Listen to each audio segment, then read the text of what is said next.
భూమికి దగ్గరగా ఈ రోజు ఒక భారీ గ్రహశకలం ప్రయాణించనుందని నాసా తెలిపింది.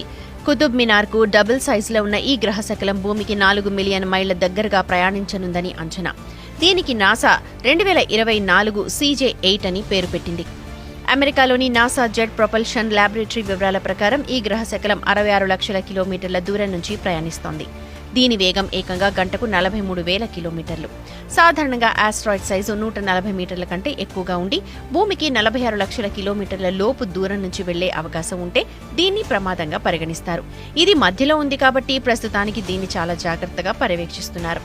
భూమికి ప్రమాదకరంగా పరిణమించే గ్రహశకలాలు కొన్నిసార్లు భూమిని ఢీకొట్టే అవకాశం కూడా ఉంటుంది.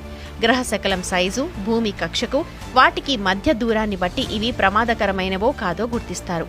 భూమిపై ఉండే టెలిస్కోప్లు, రాడార్ వ్యవస్థల ద్వారా ఈ గ్రహశకలాలను పరిశీలిస్తూ ఉంటారు. 2024 CJ-8 గ్రహశకలం 2020లో ఒకసారి భూమికి దగ్గరగా వచ్చినట్టు నాసా పేర్కొంది. 2028 ఆగస్టు 29వ తేదీన మరోసారి భూమికి దగ్గరగా వచ్చే అవకాశం ఉంది అని తెలిపింది. భూమికి అతి సమీపంలో 10,700 ఆస్ట్రాయిడ్లను నాసా ఇప్పటికే గుర్తించింది.